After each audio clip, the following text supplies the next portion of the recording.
देखिए, एक बात तो ये है कि जहां पर ईवीएम मशीनें वगैरह चुनाव के बाद रखी जाती हैं, इस सब का एक वेल लेड आउट प्रोसीजर है।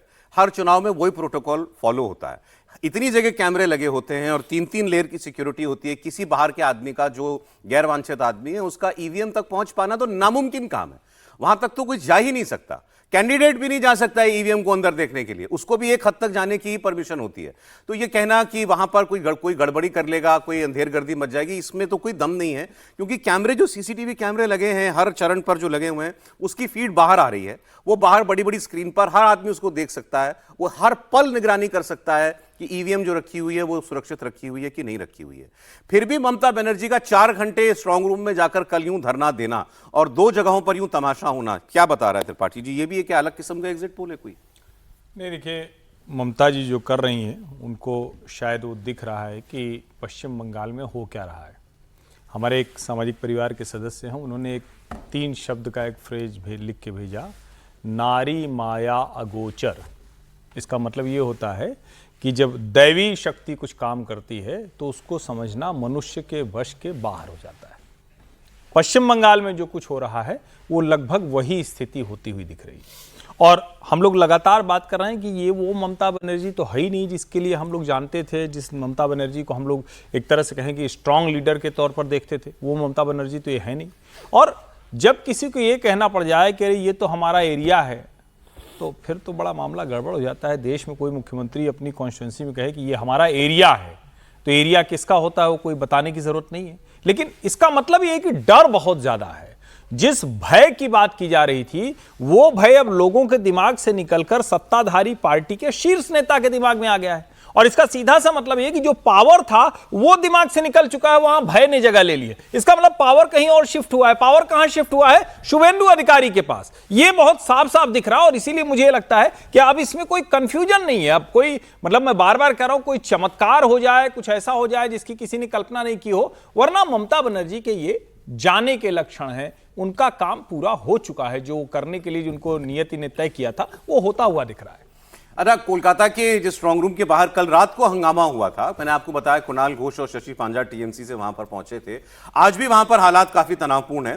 कुणाल घोष ने आज सुबह Netaji indoor stadium counting centre में जाकर के फिर एक बार सारी चीजें अपनी आंखों से देखी और सीसीटीवी के जरिए स्ट्रांग रूम की निगरानी भी की। और उनका कहना है कि उन लोगों को जानकारी मिली है कि आज भी शाम 5 बजे यहां कोई मूवमेंट हो सकता है।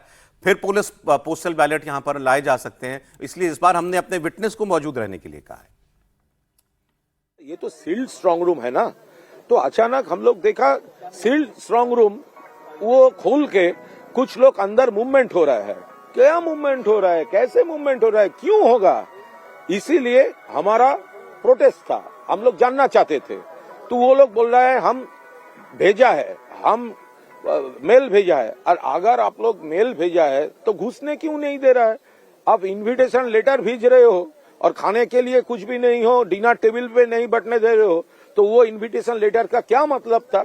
इसीलिए मैडम शशि पांजा, हम लोग, मैं, हमारा एजेंट आयोन, हम सब लोग धरना पे बैठा था। बाद में वो डीओ मैडम आया और मैडम ने कही कि ये उसका एक गलती हुआ है, ये नहीं करना चाहिए। तो वो कुछ हमारा जो ऑब्जर्वेशन है हमने बोला वो हो रहा है। लेकिन अभी वो तो पूरा फुल सिक्योरिटी यहाँ पर तो एकदम फोर्ट बना दिया है। तो वहां पर हम सुबह आए थे, जो सीसीटीवी का जो स्क्रीन में कल मूवमेंट चल रहा था वो स्क्रीन का क्या हाल है वो स्पेशली ऑब्जर्व करने के लिए। अभी तो उनमें कोई मूवमेंट नहीं है, लेकिन हमारा पास खबर है जे 5 PM करीब फिर वहां पर मूवमेंट हो सकता है। फिर कुछ बैलट आएगा, पोस्टल बैलट, और वहां पे मूवमेंट होगा। इसीलिए हम सब कैंडिडेट और हमारा सब कैंडिडेट और एजेंट लोगों को हम इन्फॉर्म कर देते हैं जो वहां पर अगर फिर से कोई मूवमेंट हुआ तो हम इसी को भी रिक्वेस्ट किया, हम लोगों को वहां पर विटनेस एज विटनेस वहां पर रहना चाहिए। अब समझ में नहीं आ रहा कि कुणाल घोष साहब कल से लेकर आज तक किस लिए अपनी रातों की नींद उन्होंने जो है खराब की हुई है। क्या हो जाएगा स्ट्रांग रूम के अंदर? कोई नहीं घुस सकता स्ट्रांग रूम के अंदर। दर्जनों लोग तो बाहर, दर्जनों या सैकड़ों लोग बाहर बैठे हुए हैं, हर कोई कैमरे पर देख रहा है, क्या कर लेंगे? लेकिन एक लाइन जरूर बोल दूं। हाँ, कल देर शाम से तृणमूल कांग्रेस ने झूठी खबर फैलाई कि कोई स्ट्रांग रूम में घुस गया और ईवीएम से छेड़छाड़ कर रहा है।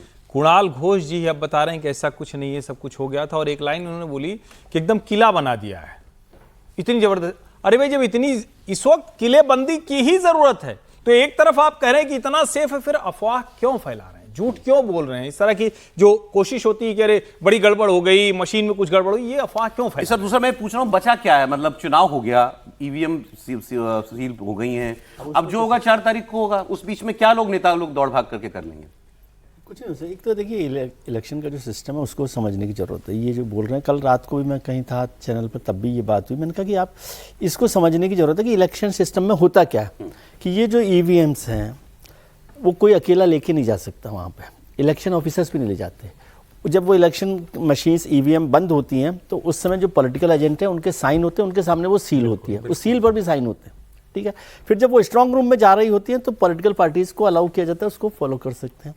जब स्ट्रांग रूम में बंद होती हैं तब भी वहाँ पर साइन होता है पॉलिटिकल पार्टी के एजेंट का, वो होता है, और उसके बाद वो लॉक हो जाता है। जब सील खुलती है काउंटिंग से पहले तब भी उनके प्रेजेंस में होता है, और वो कोई एक पार्टी का नहीं, कम से कम 2-3 पार्टीज के वहाँ पर रिप्रेजेंटेटिव रहे, उनकी इसकी सारी वीडियो रिकॉर्डिंग और सारी वीडियो रिकॉर्डिंग सबकी सब हो रही है, और सारे के सारे सीसीटीवी में वो कैद हो रहा है, मॉनिटर हो रहा है। और जब वोट डल गया, अब इसमें से कुछ बदल नहीं सकता कुछ खास। वहाँ पर कल रात को क्या बात हुई कि पोस्टल बैलेट्स, ये जो वीडियो आप दिखा रहे हैं इसमें ये कहा गया टीएमसी ने कि भाई पोस्टल बैलेट्स को है ना, उन्होंने काउंटिंग करना शुरू कर दिया। तो ऐसा इलेक्शन कमीशन कर ही नहीं सकता। अब जो सिस्टम हो गया ना, देखिए जितना फर्जी वोट डलना होता है वो सब होता है, वो इलेक्शन से पहले होता है। इलेक्शन के बाद की संभावनाएं कम होती हैं, और वो जो हो सकती हैं वो काउंटिंग के वक्त होती है।